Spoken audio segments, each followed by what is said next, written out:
तो आज हम शुरू करेंगे surveying civil engineering, specially for R R B JE and other AE exams. तो सर्वे से शुरू करते हैं। और रिसेंट में कई वन शॉट्स अपलोड किए हैं, आप उन्हें जाके देख सकते हैं। और इसकी जो पीडीएफ है वो आपको मिल जाएगी टेलीग्राम चैनल पे। टेलीग्राम चैनल का डिस्क्रिप्शन में आपको लिंक मिल जाएगा, वहां से आप डाउनलोड कर सकते हैं। तो चलिए शुरू करते हैं। कि सर्वेइंग क्या होता है। सर्वेइंग एक प्रोसेस होता है जिससे हम लोग पॉइंट्स मार्क करते हैं ऑन द फील्ड, और फिर उसके बेसिस पे बिल्डिंग कंस्ट्रक्शन जो भी होता है वो करते हैं। ठीक है।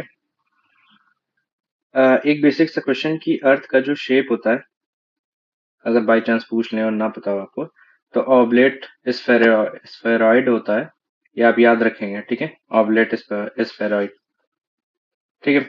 फिर रेडियस ऑफ अर्थ 6370 किलोमीटर, और इक्वेटोरियल सेक्शन डायमीटर। देखिए हमारी अर्थ जो होती है वो ऐसे थोड़ी गोल नहीं होती, वो क्या होती है, ऐसी होती है, थोड़ी सी ऐसे होती है। ठीक है। तो ये वाला जो डाया होता है, ये वाला, ठीक है, ये ज्यादा होता है कंपेयर टू वर्टिकल। हॉरिजॉन्टल वाला डाया एक वर्टिकली ज्यादा होता है। तो वो कितना ज्यादा होता है, करीब करीब 43 किलोमीटर। ठीक है, इक्वेटोरियल पे। फिर प्रिंसिपल ऑफ सर्वेइंग के बारे में बात करते हैं। देखिए सर्वेइंग के प्रिंसिपल जो है वो दो हैं। ठीक है। एक तो working from whole to part. ठीक है। इससे क्या होता है, एरर जो होती है वो लोकलाइज हो जाती है। जैसे ये एरिया है, ठीक है, कई सेक्शंस में डिवाइड कर दिया। ठीक है। इस एरिया की जो एरर है वो ना इसमें आ सकती है ना इसमें आ सकती है। तो ये एरिया लोकलाइज्ड हो गई, इससे ये फायदा होता है। ठीक है। फिर to locate new points at least two measurements from fix difference point are needed. जैसे एक ये पॉइंट है, इस पॉइंट से ये दो पॉइंट नीडेड होते हैं ताकि ये तीसरा पॉइंट बन सके। ठीक है। तो ये एक दूसरा सर्वेइंग का प्रिंसिपल है। और ये किससे किया जा सकता है, by chain method, offset, compass और ट्रेवर्स मेथड। चार तरीके होते हैं, by measuring distance and angle, by measuring distance, by measuring angle and by measuring offsets. ठीक है। फिर सर्वेइंग में कई तरीके के मेथड्स यूज किए जाते हैं फॉर सर्विंग पर्पस। तो उनके जो प्रिंसिपल है उन पे देखते हैं कि चेन सर्वे ट्रायंगुलेशन पे प्रिंसिपल पे काम करता है, कंपास सर्वे ट्रावर्सिंग पे, और प्लेन टेबल सर्वे पैरेललिज्म पे। ये वाला है, रिसेंट में काफी क्वेश्चन बार पूछा गया ये वाला। ठीक है, पैरेललिज्म वाला। फिर देखिए जो सर्वे होता है वो दो तरीके से हो सकता है, एक प्लेन एक जियोडेटिक। प्लेन में क्या होता है, अर्थ को हम एज अ फ्लैट सरफेस मान लेते हैं, और जियोडेटिक सर्वे में क्या होता है, अर्थ को एज अ बेसिक शेप जो उसका होता है गोल वैसे लेते हैं। तो अर्थ सरफेस फ्लैट होता है, actual earth surface is considered. जो एरिया होता है इसका वो 250 किलोमीटर स्क्वायर से कम होगा तो फ्लैट सरफेस जैसे उसे कंसिडर करेंगे, और 250 किलोमीटर स्क्वायर से ज्यादा होगा तो जियोडेटिक सर्वे में करेंगे। Line joining points are is straight. ठीक है, और ये आर्क बनाता है। जैसे ये है अर्थ, हमने जियोडेटिक सर्वे लिया, तो क्या होता है, लाइन यहाँ पे आके मीट करने लगती है, यहाँ पे इस पॉइंट पे। ठीक है, plumb line meet at the centre, plumb line straight रहती है। जैसे ये हमेशा एक दूसरे के पैरेलल और स्ट्रेट रहती हैं। ठीक है। फिर प्लेन ट्रायंगल बनता है, इसमें स्फेरिकल ट्रायंगल बनता है। प्लेन ऐसे होता है, ठीक है, स्फेरिकल ऐसे होता है। फिर use in engineering projects, use for establishing control points. फिर एक वेल कंडीशन ट्रायंगल जो होता है उसका जो एंगल होता है 30 डिग्री से लेके 120 डिग्री तक होता है। काफी बार क्वेश्चन में पूछा गया है। जो प्लेन ट्रायंगल होता है वो 180 डिग्री से तक होता है, और जियोडेटिक ट्रायंगल 180 डिग्री से ज्यादा होता है। फिर ये कुछ पॉइंट्स हैं, ये एंड ये काफी बार पूछा गया है कि length of an arc 12 kilometre long line on earth surface is 1 centimetre greater than its subtended chord. जैसे ये है, ठीक है, इसके डिस्टेंस 12 किलोमीटर है। तो ये जो कॉर्ड है ये मैंने बनाई ना, इसका जो लेंथ होता है,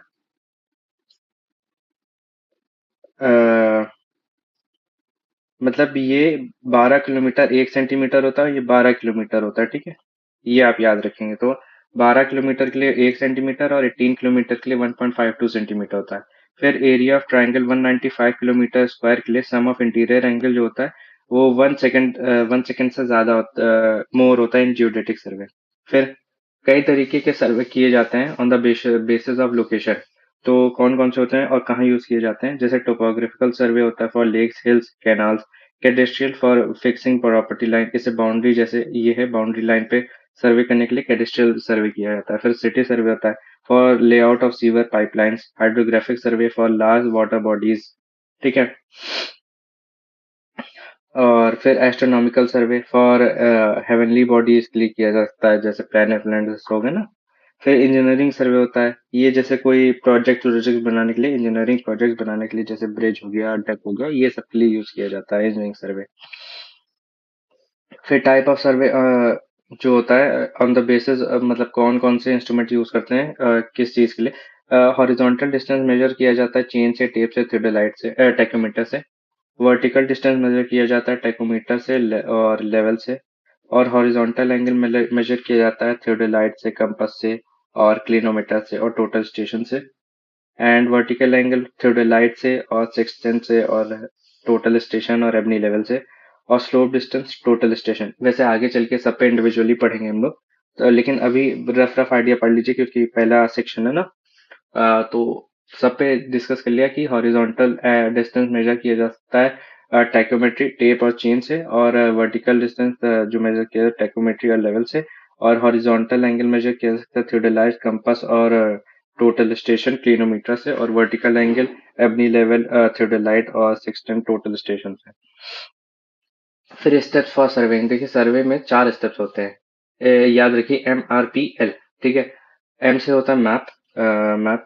और R से रिकनेंसेस, थ्री P से प्रिलिमिनरी, और L से लोकेशनल सर्वे। मैप स्टडी किया जा सकता है जनरल इन्फो के लिए, रिकनेंसेस सर्वे टोपोग्राफिकल सर्वे के लिए, और कंसिस्ट प्लानिंग प्रिलिमिनरी, और जो लोकेशन सर्वे होता है उसमें इस्टेब्लिशिंग पॉइंट्स करते हैं, ठीक है। फिर जियोलॉजिकल और ज्योग्राफिकल सर्वे दो तरीके के होते हैं। जियोलॉजिकल सर्वे होता है रिलेटेड टू अर्थ, और ज्योग्राफिकल होता है रिलेटेड टू मैप। फिर कुछ कन्वर्जन्स होती हैं, इन्हें याद रखना बहुत इंपॉर्टेंट है, सर्वे में काफी काम आता है। 1 फीट इक्वल टू 12 इंचेस होता है, 1 यार्ड इक्वल टू 3 फीट। ये आप याद रखेंगे, ठीक है। इसका स्क्रीनशॉट ले लीजिए, नहीं तो PDF डाउनलोड कर लीजिए। फिर यहाँ पे आते हैं सेक्साडेसिमल, ये ना कुछ सिस्टम्स होते हैं, मेजरमेंट सिस्टम्स, ठीक है। ये RRB जे में शायद पूछा गया था इसका क्वेश्चन कि सेक्साडेसिमल जो होता है वो वन सरकमफ्रेंस कितना होता है, तो इसको बोलेंगे 360 डिग्री। और 1 डिग्री इक्वल टू 60 मिनट्स होता है, और 1 सेकेंड इक्वल टू 60 सेकेंड्स होता है। ये सेक्साडेसिमल हो गया। फिर सेंटेसिमल के बारे में बात करते हैं कि one circumference equal to 400 grade, और 1 ग्रेड इक्वल टू 400 सेंटीग्रेड। नहीं, 100 सेंटीग्रेड, और 1 सेंटीग्रेड इक्वल टू 100 सेंटीग्रेड, ठीक है। फिर आवर सिस्टम में बात करते हैं कि 1 आवर 360 इक्वल टू 24 आवर होता है। मतलब ये होता है ना 360 डिग्री, ठीक है। 1 आवर इक्वल टू 60 सेकेंड, और 1 मिनट इक्वल टू 60 सेकेंड। ये जो सिंगल वाला होता है इसे सेकेंड, नहीं 1 मिनट, ये मिनट होता है। और ये डबल वाला जो होता है ये सेकेंड होता है, ठीक है, याद रखेंगे। तो तीन तरीके के हमारे पास यूनिट, मेजरमेंट यूनिट है। सेक्साडेसिमल, और सेंटेसिमल, और आवर सिस्टम, ठीक है। जिसमें कंफ्यूजन जो होता है वो सेंटेसिमल में होता है कि 1 ग्रेड जो होता है, जैसे मैंने अभी गलत बोल दिया था कि 1 ग्रेड जो होता है वो 400 सेंटीग्रेड होता है, नहीं, 1 सरकमफ्रेंस इक्वल टू 400 ग्रेड होता है। और 1 ग्रेड इक्वल टू 100 सेंटीग्रेड होता है, और 1 सेंटीग्रेड इक्वल टू 100 सेंटीग्रेड। फिर मैप, मैप जो होता है वो स्मॉल स्केल के लिए होता है, जो लेकिन प्लान होता है वो लार्ज स्केल के लिए होता है, ये भी आप याद रखेंगे।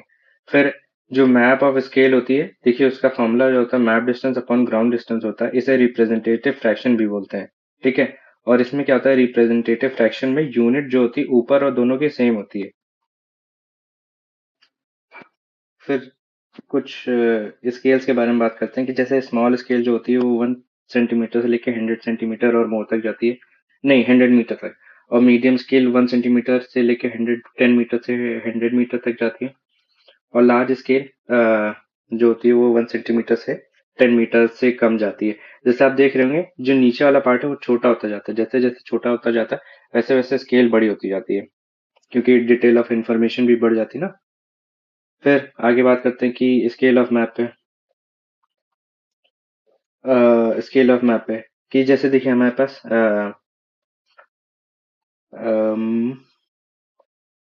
श्रिंकेज रेशियो एक होता है कि shrunk length upon original length, इसका फॉर्मूला होता है equal to shrunk scale upon original scale.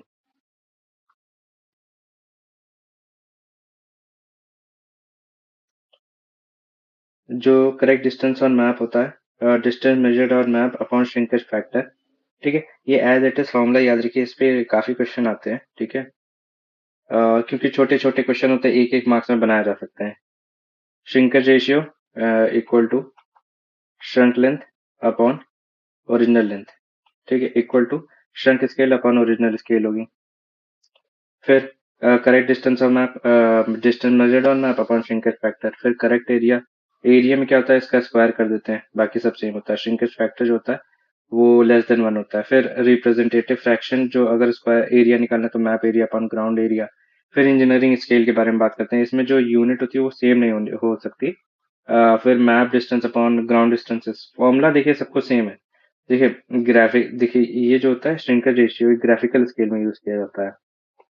देखिए ग्राफिकल है ना, हाँ ग्राफिकल स्केल में। इससे क्या होता है, जैसे मैप कभी कभी श्रंक कर जाता है, तो जब मैप श्रंक कर जाता है ना, तो उसमें क्या होता है, जो मेजर डिस्टेंस है उसमें और स्केल पे जो मैप पे जो स्केल है उसमें डिफरेंस आ जाता है।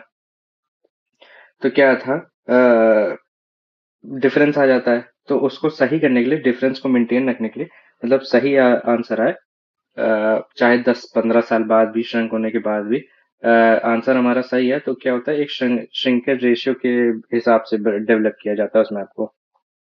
फिर वर्नियर स्केल के बारे में बात करते हैं। देखिए वर्नियर स्केल फ्रैक्शनल मेजरमेंट के लिए यूज होता है। और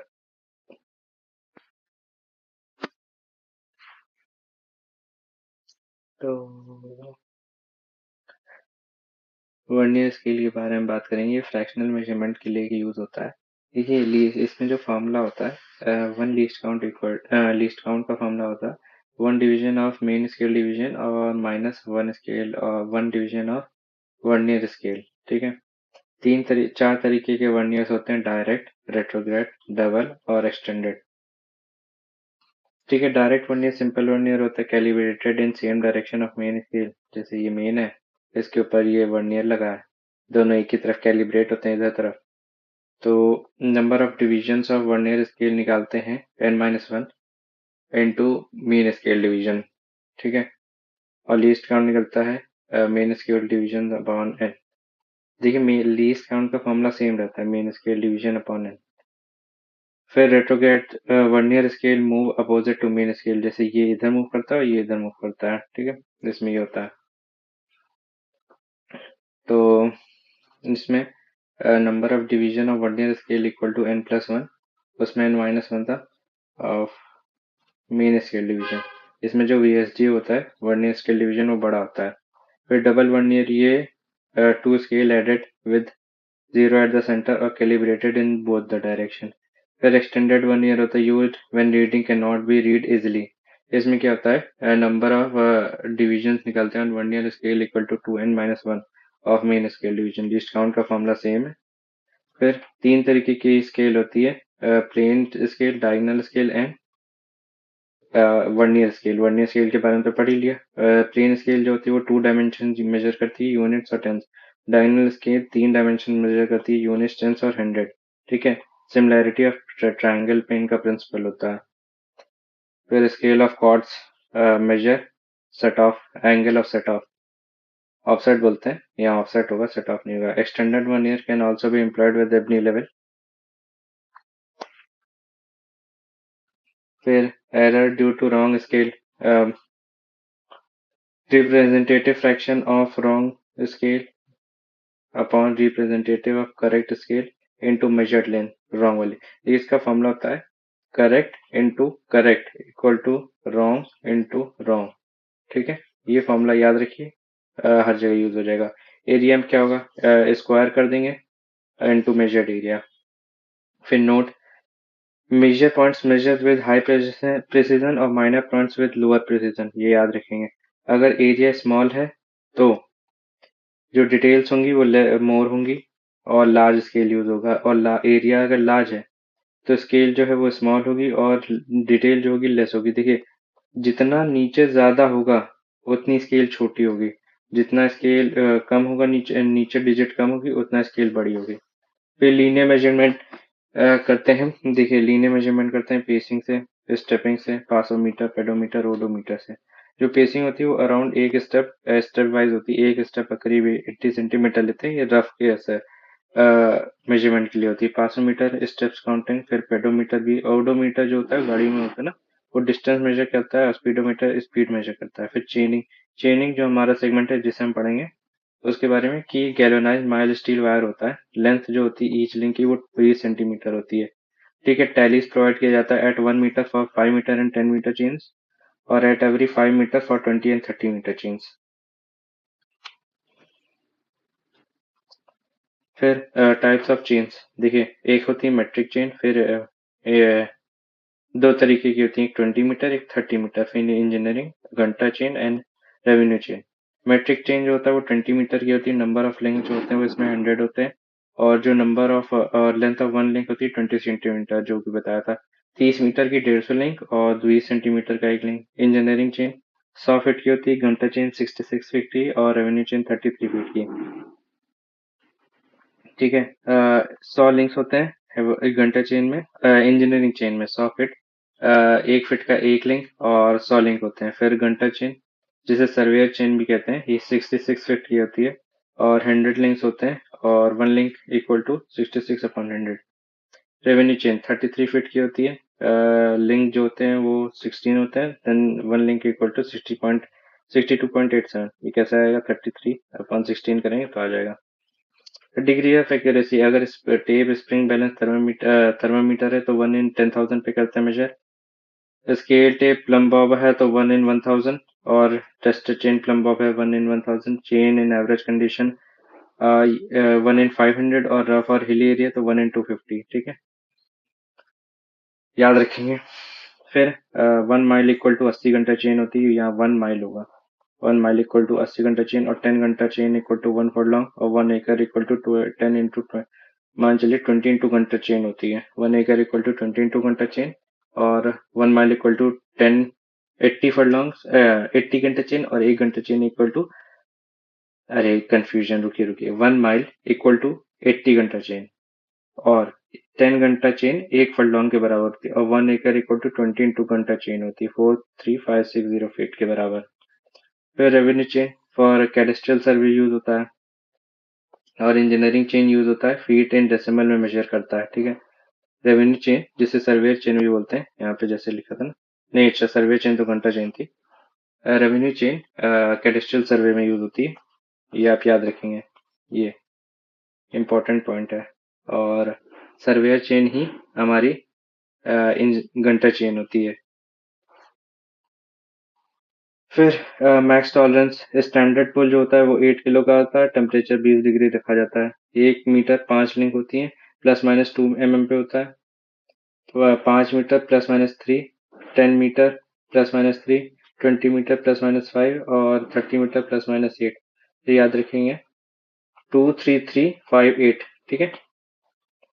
और देखिए, दो तरीके से दिक्कत आ सकती है चेन मेजरमेंट में। अगर चेन शॉर्ट है तो ये सब करेंगे, और चेन अगर लॉन्ग है तो ये सब करेंगे। ये बहुत जरूरी है, इसको आप पढ़ लेंगे। फिर लीस्ट काउंट ऑफ इंस्ट्रूमेंट, ये क्वेश्चन आया था ऑप्टिकल थियोडोलाइट का, जो लीस्ट काउंट है वो कितना होता है। देखिए, वर्नियर का 2 सेकेंड्स होता है, 20 सेकेंड्स होता है। ऑप्टिकल का 1, इलेक्ट्रॉनिक का 1, लेवलिंग स्टाफ का 5 mm, टोटल स्टेशन का 1 second, total station 1, prismatic compass 30 minute, surveyor compass 15 minutes. फिर टाइप्स ऑफ टेप, देखिए 4 तरीके के टेप होते हैं। ठीक है। क्लोथ और लिनन, मेटेलिक, स्टील, इनवार। जो इनवार है इसमें मोस्ट एक्यूरेट होता है। स्टील 65 और निकल 36% होता है।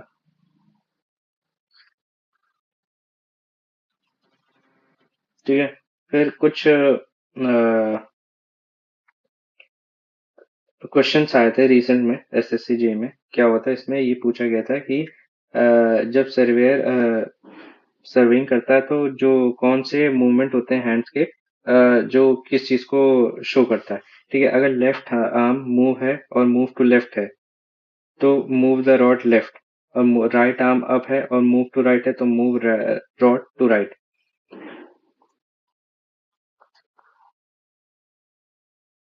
अच्छा, ये यहाँ पे है। ठीक है। ये रेंजिंग सिग्नल का पार्ट है, रुकिए मैं यहीं पढ़ा देता हूँ। हैंड सिग्नल जो होते हैं, हैंड सिग्नल जो होते हैं, अगर movement of left arm continue over 90 degree है तो continue to move to my left, जो सर्वेयर होता है उसके लेफ्ट में। Move of right arm, movement of right arm over 90 degree तो continue to move to my right. Rapid sweep with left होगा तो move considerably to left. Move sweep, rapid sweep to right, considerably right मुड़ना पड़ेगा, move करना पड़ेगा। Slow SVEEP है तो move slowly, और स्लो स्वीप टू राइट है तो स्लोली मूव करना राइट में। लेफ्ट आर्म अप है और मूव टू राइट है, ठीक है, मूव रॉड टू लेफ्ट। और राइट आर्म अप है और मूव टू राइट है तो move rod to right.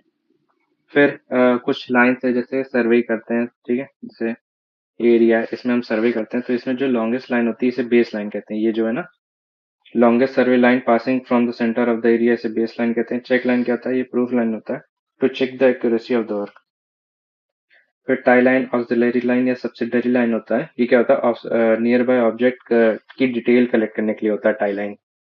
Tie station, tie main line पे स्टेशन एलोकेट करते हैं ना, ताकि टाई लाइन उनसे निकल सके, उसे टाई स्टेशन कहते हैं। ऑफसेट क्या होता है? लेटरल डिस्टेंस होता है। जैसे ये बेस हो गया, ये यहाँ पे टाई स्टेशन हो गया, ठीक है, और यहाँ से ये जो होता है इसे ऑफसेट कहते हैं।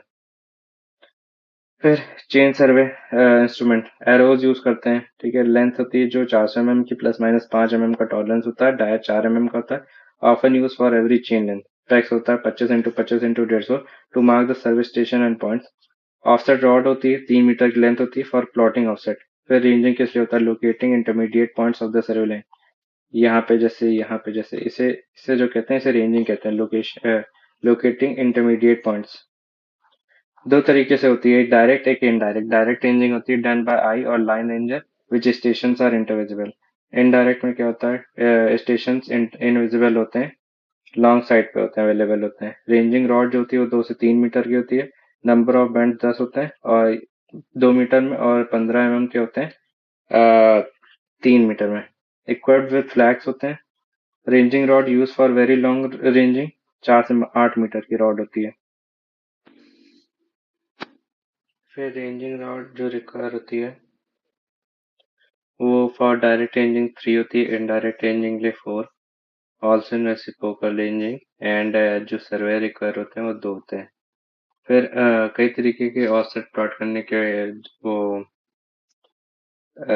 डिवाइसेस होते हैं। पहला है ओपन क्रॉस स्टाफ।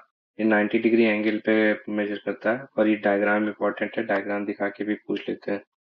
फिर फ्रेंच क्रॉस स्टाफ, ये 45, 90, 135 और 180 डिग्री पे मेजर करता है। 1 2 3 4 5 6 7 8 ऑक्टागोनल शेप का होता है। फिर adjustable cross staff, any angle पे क्रॉस स्टाफ मेजर कर सकता है। जो लोअर स्केल है वो मेन स्केल होती है, ये याद रखना बहुत इंपॉर्टेंट है। फिर ऑप्टिकल स्क्वायर, ये 90 डिग्री मेजर करता है और मोस्ट एक्यूरेटली मेजर करता है। जो रेस में मिरर मिरर होते हैं वो 45 डिग्री पे अरेंज होते हैं। और पेंटागोनल प्रिज्म यूज होता है। डबल रिफ्लेक्शन इसका प्रिंसिपल है। इंडेक्स मिरर 105 डिग्री पे होता है, हॉरिजॉन्टल मिरर 120 डिग्री पे। फिर प्रिज्म स्क्वायर 90 डिग्री और साइड स्क्वायर भी 90 डिग्री पे मेजर करते हैं। जो लॉन्ग ऑफसेट होता है वो 15 मीटर से ज्यादा होता है, और शॉर्ट ऑफसेट 15 मीटर से कम। The limiting length of offset depends upon scale offset, error in direction and length of line, और accuracy। इसका जो फॉर्मूला होता है L sin theta upon S, S जो है वो स्केल है, less than equal to 0.25 mm, ठीक है। फिर मैक्स एरर अलाउड होती है जो ऑफसेट में होती है वो 0.25 mm होती है, तभी तो लिमिटिंग लेंथ ऑफ ऑफसेट बताया गया है। फिर method of ties to set offset from two different points on chain length by equilateral triangle होता है। स्विंगिंग ऑफसेट होता है, एक चेन होती है, यहाँ पे खड़े होकर स्विंग कर रहे हैं तो ऐसे यहाँ पे ऑफसेट बन जाता है ना, वैसे स्विंगिंग ऑफसेट होता है। Getting shortest length. फिर एरर करेक्शन पे बात करते हैं। एरर का फॉर्मूला होता है measure length minus true M V minus T V, measured value of minus true value. और करेक्शन जो होता है वो एरर का नेगेटिव होता है, तो correction equal to TV minus M V हो जाएगा। क्यूमुलेटिव एरर होता है E is directly proportional to L.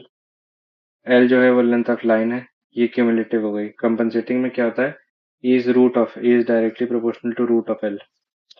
Not in occur same direction, और ये बैंड रेंजिंग की वजह से होता है, टेम्परेचर वेरिएशन की वजह से।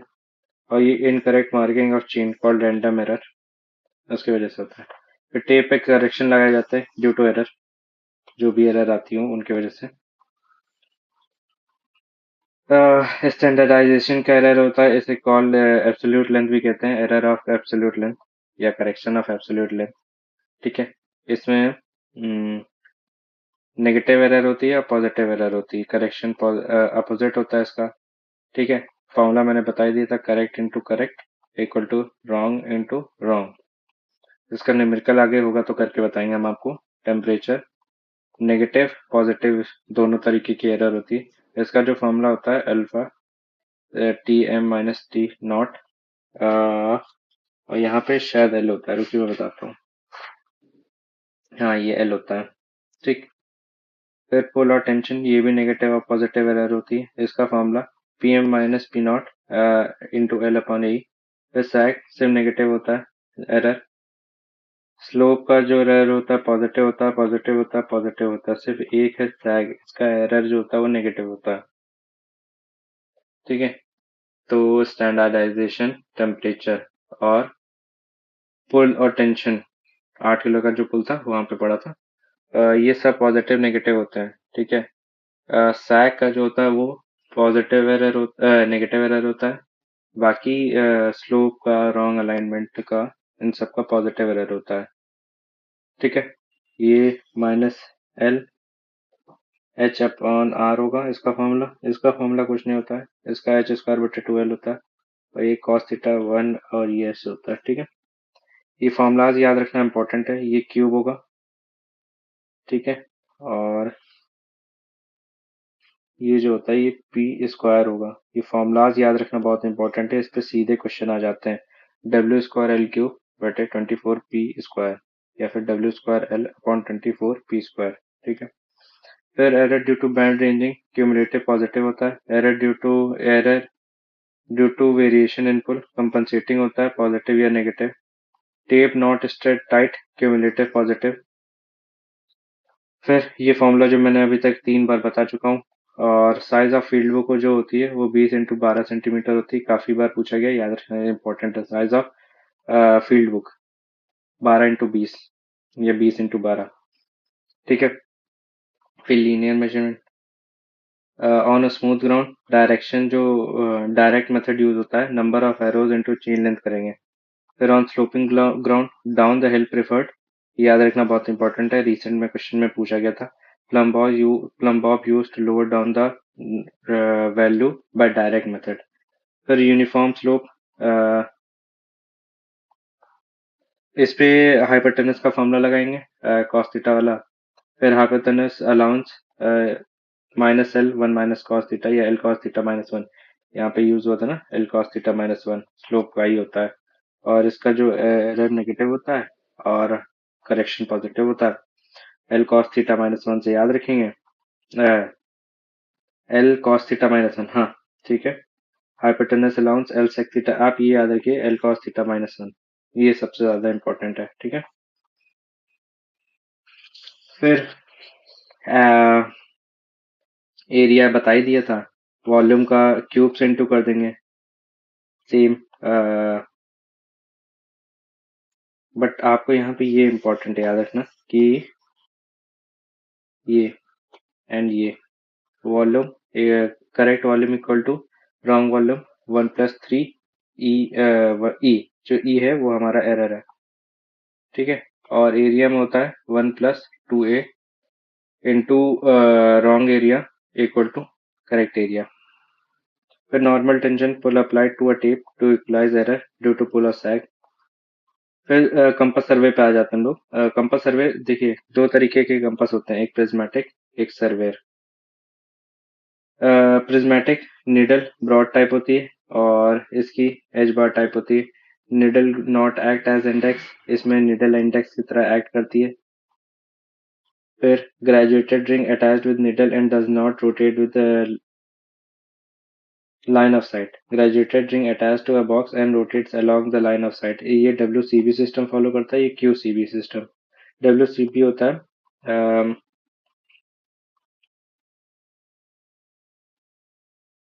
होल सर्किल बेयरिंग, और ये QCB होता है क्वाड्रेंटल सर्किल बेयरिंग। ठीक है, ये 0 से 90 तक होता है, और 0 से 360। Graduations are arranged in grade when inverted, और graduations in grade when erect होते हैं। ट्राइपॉड मे और may not required, tripod is required. Sighting and reading done simultaneously, sighting and reading can not be done simultaneously. Reading taken with the help of prism at the end slit, और reading directly seeing through the glass. ठीक है, ये diagrams होते हैं। देखिए ये erect होती है ना, ये इरेक्ट होता है ना, और ये QCB सिस्टम फॉलो करता है। तो 0 और ये 90, 0 और 90, ये क्या होता है, ये उल्टा चलता है। ठीक है, तभी तो इन्वर्टेड और एनग्रेव्ड बोला गया है।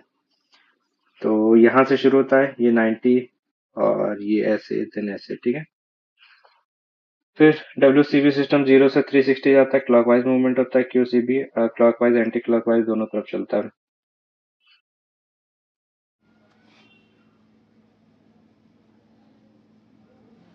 फिर हम लोग कन्वर्जन पे बात करेंगे, QB से WCB, और यहाँ पे WCB से QB में।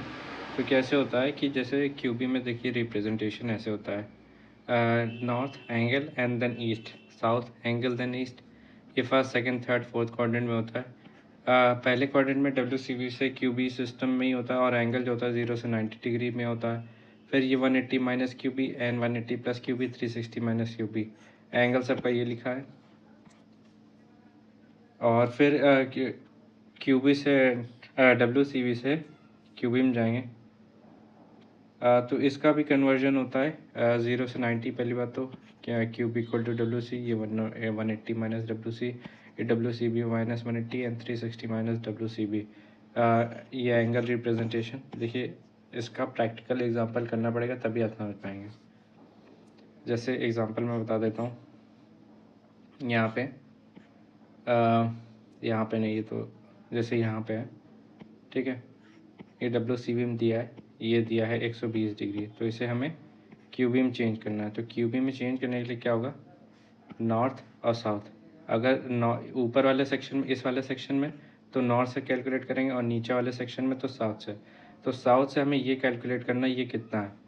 तो ये हमारा है 180 माइनस 120 इक्वल टू 60। तो हमारा आंसर हो जाएगा साउथ 60, यहाँ पे ईस्ट है, ईस्ट। ये हमारा इसका आंसर हो जाएगा। ठीक है, ऐसे कन्वर्जन होता है।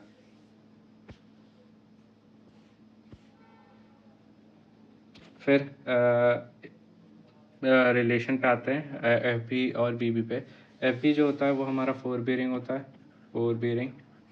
एंड BB जो होता है वो हमारा बैक बेयरिंग होता है। ठीक है, बैक बेयरिंग। तो इनके दोनों के बीच में रिलेशन जो होता है वो ये होता है, FB equal to BB, BB equal to FB plus minus 180। ठीक है, पॉजिटिव होगा जब FB छोटा होगा 180 से, और नेगेटिव होगा जब FB 180 से बड़ा होगा। ठीक है, ये WCB में क्वाड्रेंटल में क्या होता है, सीधे सीधे कन्वर्जन होता है, नॉर्थ साउथ में और ईस्ट वेस्ट में एंगल होता ही रहता है। ठीक है, और देखिए ये लोकल अट्रैक्शन क्या होता है, अगर जैसे कोई एरिया में खड़े हैं और वहाँ पे मैग्नेटिक फील्ड ज़्यादा हो, तो क्या होता है, कंपास पे डायरेक्शन सही नहीं दिखाता, उसे लोकल अट्रैक्शन कहते हैं। तो अगर fore bearing minus back bearing equal to 180 आ रहा है, तो हमारा नो लोकल अट्रैक्शन होगा। लेकिन अगर ये 180 नहीं आ रहा है, तो लोकल अट्रैक्शन वहाँ पे प्रेजेंट है। फिर टेम्परेरी कंपास के बारे में बात करते हैं कि देखिए जो टेम्परेरी एडजस्टमेंट्स हैं कंपास में वो कैसे करते हैं। पहले तो हम लोग सेंटरिंग करेंगे, फिर लेवलिंग करेंगे, and then focusing of prism करेंगे। ठीक है, ये सारे इंस्ट्रूमेंट में सेम होता है, यहाँ से जितने भी इंस्ट्रूमेंट है थियोडोलाइट टाइकोमेट्री सब में, बस उसमें डिफरेंस होता है। जैसे क्या बोलते हैं उसे, प्लेन टेबल में उसमें सबसे पहले लेवलिंग करते हैं, देन सेंटरिंग करते हैं। ठीक है, फिर परमानेंट एडजस्टमेंट ऑफ कंपास क्या क्या होती हैं, adjustment of needle, adjustment of level, adjustment of pivot, और एडजस्टमेंट ऑफ साइड वेन। फिर मैग्नेटिक डिक्लिनेशन पे बात करते हैं कि angle between two meridian and magnetic meridian जो होता है उसे मैग्नेटिक डिक्लिनेशन कहते हैं। जैसे ये हमारा ट्रू बियरिंग हुआ, और ये हमारा ट्रू बियरिंग हुआ, ये हमारा मैग्नेटिक बियरिंग हुआ। इन दोनों के बीच में जो एंगल होता है उसे कहते हैं, और ये कांस्टेंट नहीं होता, जगह से जगह चेंज होता रहता है। तो इनके बीच में जो रिलेशन होता है वो क्या होता है, true bearing plus minus equal to magnetic bearing plus minus delta. जो डेल्टा होता है वो हमारा ये होता है, ये एंगल, ठीक है। तो अगर ईस्टवर्ड है तो ये पॉजिटिव होता है, और वेस्टवर्ड है तो ये नेगेटिव होता है। ये याद रखेंगे, जब न्यूमेरिकल करेंगे तो आपको समझ आएगा। फिर टाइप्स ऑफ मैग्नेटिक डिक्लिनेशन कई बार पूछा गया है रिसेंटली क्वेश्चंस में कि सेकुलर वेरिएशन क्या होता है। It is due to long period of gradual shift in magnetic field. फिर annual variation due to revolution of earth from year to year. Diurnal variation rotation of earth की वजह से होता है। इरेगुलर वेरिएशन अगर कोई नेचुरल डिजास्टर या disturbance हो जाए, जैसे वॉल्केनो, अर्थ का, उसकी वजह से हो जाता है इरेगुलर वेरिएशन। फिर एंगल ऑफ डिक क्या होता है? वर्टिकल एंगल होता है with respect to earth surface, ठीक है, ये एंगल ऑफ डिप होता है। Inclination angle of needle to horizontal plane at equator equal to 0 at magnetic equal to 90 degree. जैसे ये होता है वर्टिकल, ये ऊपर पॉजिटिव होगा एट डिप और नीचे नेगेटिव होगा। फिर आइसोगोनिक लाइंस काफ़ी बार पूछा जाता है कि आइसोगोनिक लाइंस आइसोक्लिनिक लाइंस क्या होता है। आइसोगोनिक लाइंस होता है कि जो पॉइंट्स ऑफ इक्वल एलिवेशन को लाइन जो ज्वाइन करती है उसे कहते हैं। और यहीं पे आइसोक्लिनिक लाइन होती है जो पॉइंट्स इक्वल डिप को ज्वाइन करते हैं। एक मिनट, ये इक्वल नहीं होगा, ये ज़ीरो डिप होगा, ठीक है। फिर एगोनिक जो पॉइंट्स ऑफ, ये इक्वल होगा, पॉइंट्स ऑफ इक्वल डिक्लिनेशन। और एक्लिनिक होता है पॉइंट्स ऑफ ज़ीरो डिप जो होती हैं। एक मिनट रुकिए, मैंने कुछ गलत लिख दिया है। आइसोगोनिक, अच्छा ठीक है। पॉइंट्स ऑफ इक्वल डिक्लिनेशन जो होता है उसे आइसोगोनिक बोलते हैं। एगोनिक होता है पॉइंट्स ऑफ जीरो डिक्लिनेशन, ठीक है। एक लाइन ज्वाइन करती है जो पॉइंट्स ऑफ इक्वल डिक्लिनेशन को ज्वाइन करती है उसे आइसोगोनिक बोलते हैं। आइसोक्लिनिक होता है पॉइंट्स ऑफ इक्वल डिप को ज्वाइन करने वाले, और पॉइंट्स ऑफ जीरो डिप को ज्वाइन करने वाले जो लाइन होती है उसे एक्लिनिक लाइन बोलते हैं। फिर आगे बात करते हैं कि at noon sun is exactly on the geographical meridian, ठीक है। Hence true bearing at north is 0 degree and true bearing at south is 180 degree. ये याद रखेंगे।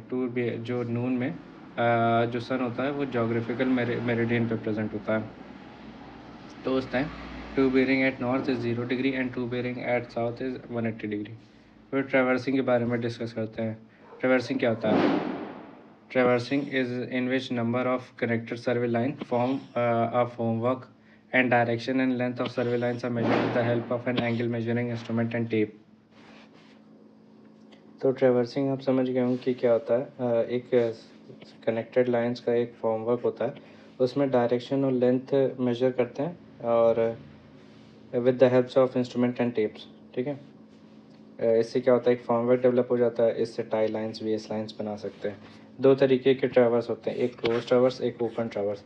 जो क्लोज होता है जो वो स्टार्टिंग से शुरू होता है और स्टार्टिंग पे आके ख़त्म हो जाता है, जैसे ये, ठीक है। और ओपन ट्रैवर्स होता है ऐसा, ये हाईवेज़ और रेलवेज़ भी यूज़ होता है, और ये बाउंड्रीज ऑफ लेक्स और लार्ज बॉडीज़ में होता है। फिर आगे ट्रैवर्सिंग के कई मेथड्स होते हैं। Chain and compass, fast needle method, इसे लूज नीडल मेथड भी कहते हैं, चेन एंड कंपास को। Then traversing by direct measurement of angle. फिर सब पे एक एक बार ये थोड़ी थोड़ी डेफिनेशन पढ़ लेते हैं। Train traversing only linear measurement are done, suitable for accurate, unsuitable for accurate works, ये सूटेबल नहीं होता। फिर loose needle method, chain and compass से मेजर किया जाता है, not so accurate, magnetic meridian establish at every point and angle measured with the compass and distance with chain, ठीक है। हर पॉइंट पे, जैसे एक ये पॉइंट है, यहाँ पे मैग्नेटिक मेरिडियन डेवलप की, फिर यहाँ पे आके फिर यहाँ पे आके फिर ऐसे हमने 3 बार मैग्नेटिक मेरिडियन डेवलप की। लेकिन फास्ट नीडल में मेथड में क्या होता है, एक बार मैग्नेटिक मेरिडियन डेवलप किया, फिर हर उस पर जाके फिर मेजर कर लिया, ठीक है। मतलब इसमें सिर्फ एक बार मैग्नेटिक मेरिडियन डेवलप की, मोर एक्यूरेट। और magnetic meridian establish at once starting point, other direction measured with theodolite, इसमें चेन से मेजर करते हैं, इसमें थ्योडोलाइट से, ठीक है। फिर आगे पढ़ते हैं। देखिए 3 मेथड होते हैं फास्ट नीडल मेथड के। Direct method by traversing, direct method without transiting and back bearing method. अच्छा, ये ट्रांजिस्टिंग है, and without transiting and back bearing method.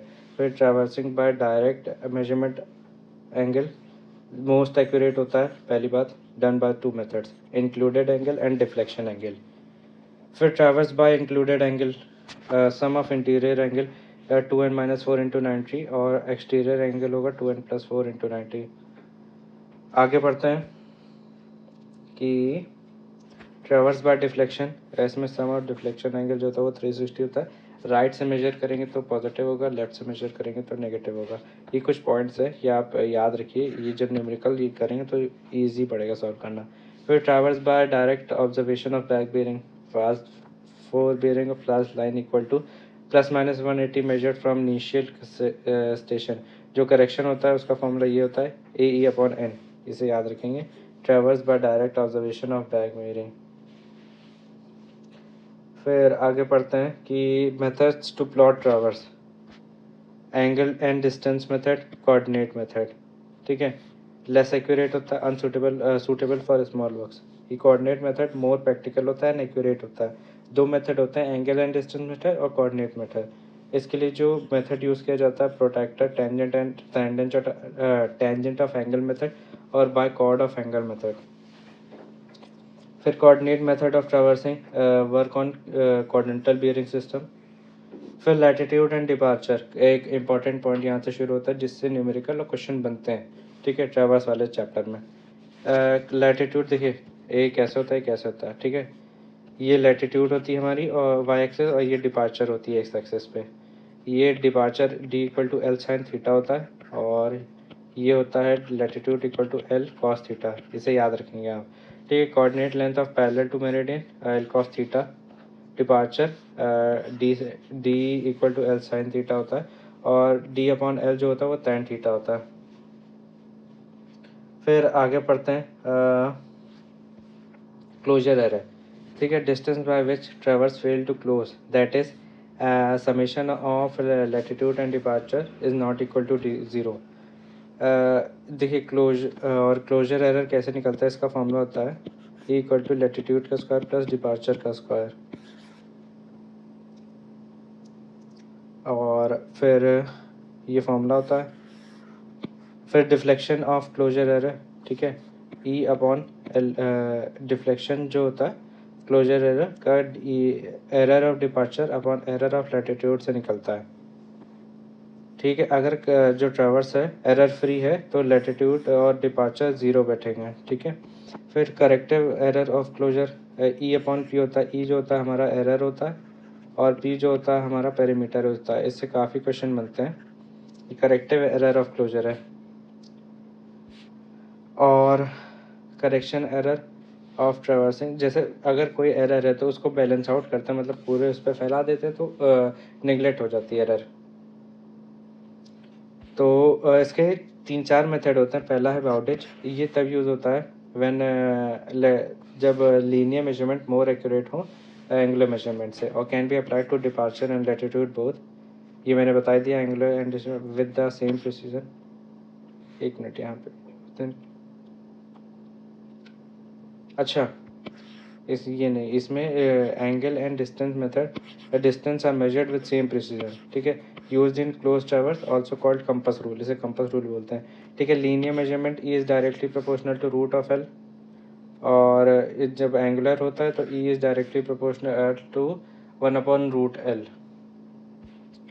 L जो होता है वो लेंथ ऑफ लाइन होती है। फिर करेक्शन इन लैटिट्यूड कैसे लगाते हैं, total error in latitude into E/P। ठीक है, लेंथ ऑफ लाइन और ऐसे। ठीक है, ये डिपार्चर में भी सेम फॉलो होता है।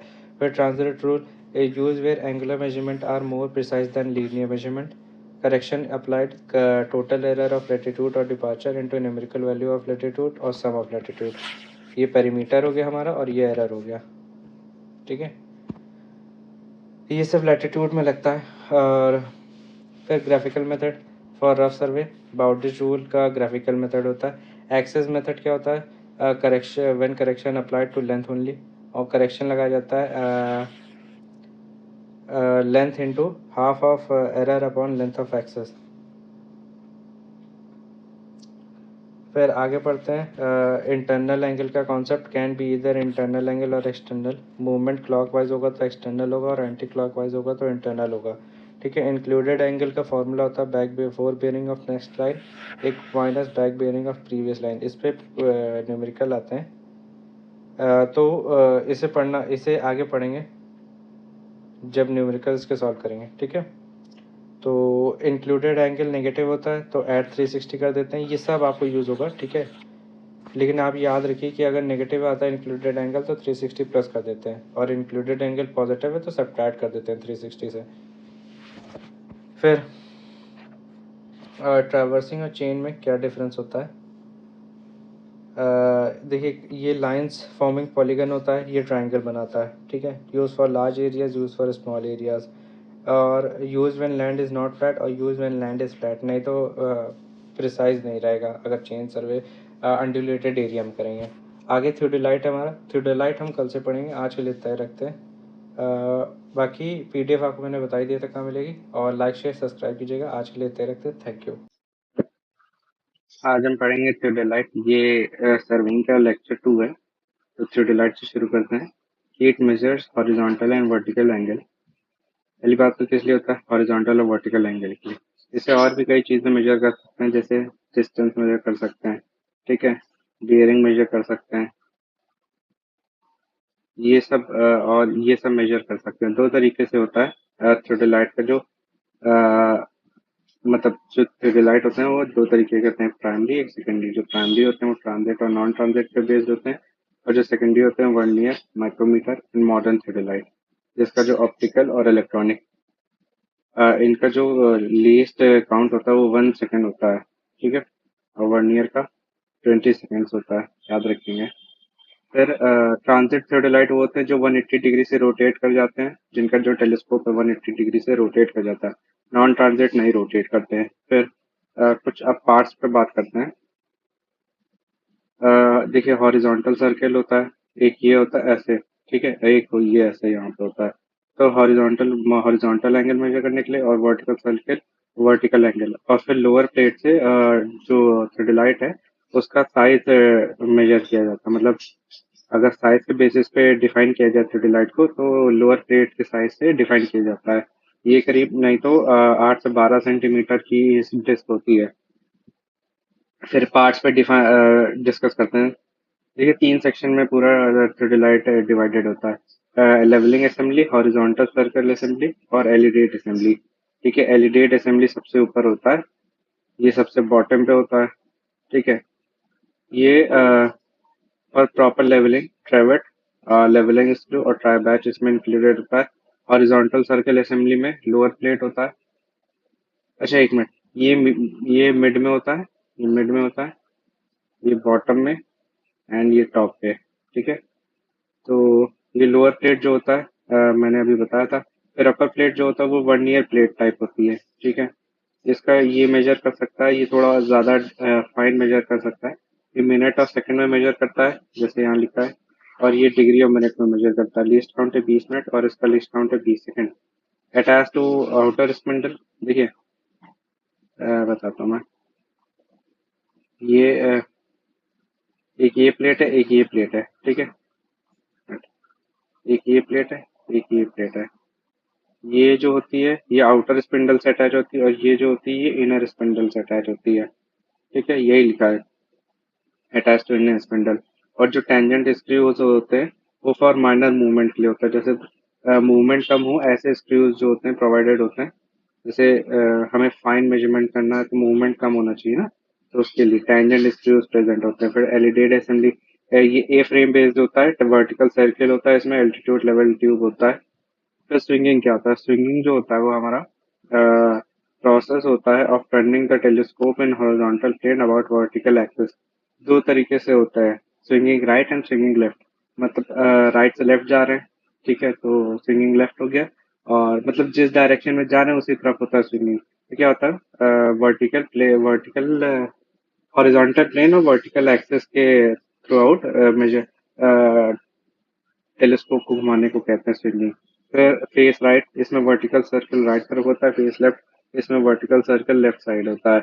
वो ट्रांजिटिंग, जिसे प्लंजिंग और वो रिवर्सिंग भी बोलते हैं। इसमें क्या होता है, बताया था कि 180 डिग्री से टेलीस्कोप को हॉरिजॉन्टल एक्सिस पे मोड़ देते हैं वर्टिकल प्लेन में।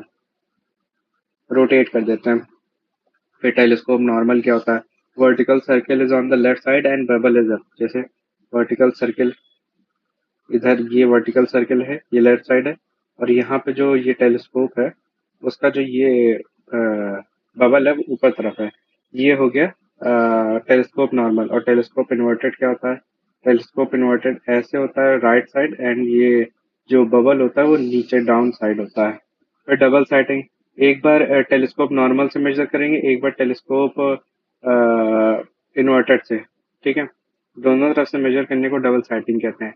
फिर सेंटरिंग क्या होता है, एक ऐसा ऑपरेशन होता है जिससे स्टेशन जो इंस्ट्रूमेंट है उसे प्लेस करते हैं ऑन द स्टेशन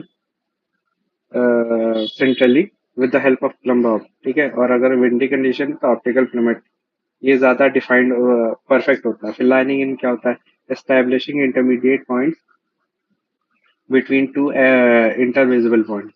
इंटरविजिबल पॉइंट्स है उन दोनों के बीच में, जैसे एक ये पॉइंट यहाँ पॉइंट है, ये दोनों विजिबल हैं, और इसके बीच में हमें एक पॉइंट वो इंटरमीडिएट पॉइंट डिफाइन करना है, तो ये लाइनिंग इन से होता है। फिर बैलेंसिंग इन क्या होता है, अगर इंटरविजिबल नहीं है तो उसमें इंटरमीडिएट पॉइंट्स डिफाइन करने के लिए बैलेंसिंग इन करते हैं। तो लाइनिंग इन एंड बैलेंसिंग इन ये होता है। फिर एक्सेस के बारे में बात कर लेते हैं। फिर लाइट की कई एक्सेस होती हैं, इसे मैं बता देता हूँ। इसे आपको पढ़ना तो पढ़ लीजिएगा, नहीं तो मैं बताता हूँ। ये हॉरिजॉन्टल एक्सेस हो गया, वर्टिकल एक्सेस, ये ये वर्टिकल एक्सेस, ठीक। ये लाइन ऑफ कोलिमेशन, एंड ये एल्टीट्यूड लेवल की, और नहीं प्लेट लेवल की, और ये एल्टीट्यूड लेवल की। अभी नीचे डायग्राम उसमें देखते हैं। बाकी ट्रूनियन एक्सेस हॉरिजॉन्टल एक्सेस को कहते हैं, और वर्टिकल एक्सेस को अजीमुथ एक्सेस बोलते हैं। ये याद रखना इंपॉर्टेंट है। Axis about which telescope rotate in vertical plane, और axis about which telescope rotate in horizontal plane. फिर लाइन ऑफ साइट होती है, line passing through the centre of the cross hair and optical centre of the objective lens, ये line of sight होती है। जैसे ये जो टेलीस्कोप हो गया, एंड देन ये डायफ्राम हो गया, यहाँ पे क्रॉस हेयर्स होते हैं। तो ये यहाँ से यहाँ तक की जो होती है, ये होता है line of collimation in a horizontal, जब टेलीस्कोप हॉरिजॉन्टली वो हो। और यही अगर इसी को लंबा कर दें तो लाइन ऑफ साइट हो जाती है। ये लाइन ऑफ साइट हॉरिजॉन्टल होना नहीं जरूरी, ऐसे भी हो सकती है। फिर axis of telescope, objective lens से आई लेंस तक एक्सेस ऑफ टेलीस्कोप कहलाती है। मतलब एक्सेस, टेलीस्कोप की एक्सेस को कहते हैं एक्सेस ऑफ टेलीस्कोप। फिर if theodolite is properly adjusted, तो हमारी कौन सी एक्सेस किसके परपेंडिकुलर होगी ये देखते हैं। Vertical axis is perpendicular to horizontal axis, ये रहा। देन जैसे ये देखिए देखिए डायग्राम से पता चल जाएगा, ये वर्टिकल हो गई। अब ये आप देख सकते हैं, मैं इसमें समझाऊंगा कैसे कंफ्यूजन हो जाएगा। जैसे यहाँ पे मैं बता देता हूँ डायग्राम डिलीट कर करके, ये axis of plate level and axis of vertical, ये दोनों एक दूसरे के परपेंडिकुलर होते हैं, ठीक है। ये पहला हो गया। फिर लाइन ऑफ कोलिमेशन, ये लाइन ऑफ कोलिमेशन हो गया, एंड वर्टिकल एक्सेस ये भी 90 डिग्री पे होते हैं, ये सेकंड हो गया। देन हॉरिजॉन्टल, जैसे हॉरिजॉन्टल ऐसे होती है, एंड ये लाइन ऑफ कोलिमेशन हो गया, तो ये भी एक दूसरे के 90 डिग्री पे होते हैं, ये तीसरा हो गया। फिर वर्टिकल एंड हॉरिजॉन्टल, ये तो 90 डिग्री ये ठीक है, ये 90 डिग्री पे हो गया, फोर्थ हो गया। Then horizontal circle and vertical axis, ये ऐसे, ठीक है, ये भी 90 डिग्री पे हो गया, ये फिफ्थ हो गया। फिर एक्सेस ऑफ एल्टीट्यूड लेवल, ये हो गया एक्सेस ऑफ एल्टीट्यूड, और ये हो गया वर्टिकल एक्सेस, ये भी 90 डिग्री पे हो गया, ये सिक्स हो गया, ठीक है। तो नहीं, लाइन ऑफ कोलिमेशन के पैरेलल, ये लाइन ऑफ कोलिमेशन, एंड ये हो गया एक्सेस ऑफ एल्टीट्यूड लेवल, ठीक है। ये दोनों एक दूसरे के पैरेलल होते हैं ना, तो सिक्स हो गया। ये यही पे मैं ये सब समझाया ना, तो ये उसका है। तो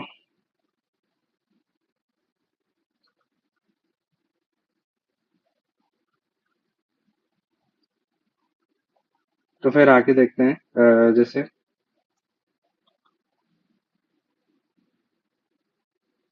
कि देखिए बाय चेंजिंग फेस फेस मैंने अभी बताया था क्या, अगर फेस चेंज कर दें कि जैसे राइट को लेफ्ट और लेफ्ट को राइट बना दें तो उससे कौन कौन सी एरर एलिमिनेट हो सकती है। जैसे वर्टिकल एक्सेस हॉरिजॉन्टल हो जाएगी, नहीं हॉरिजॉन्टल एक्सेस वर्टिकल परपेंडिकुलर हो जाएगी वर्टिकल के। देखिए जो पहले लिखा है वो याद रखना इंपॉर्टेंट है क्योंकि पेपर में ऐसे ही आता है। ये क्या हो गया।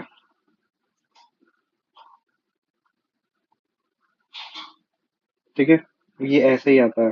Then line of collimation is perpendicular to axis of altitude level. ठीक है ये।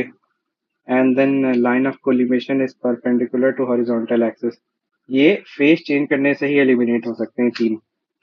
एक देखिए दो हॉरिजॉन्टल एक पैरेलल वाला तो एक ही है। जैसे आप याद रख सकते हैं line of collimation is parallel will become parallel to altitude level. ठीक है, और line of collimation is perpendicular to horizontal axis और वो horizontal is perpendicular to vertical. फिर टेम्परेरी एडजस्टमेंट कौन कौन से होते हैं, देखिए कैसे करते हैं प्रोसेस जो है।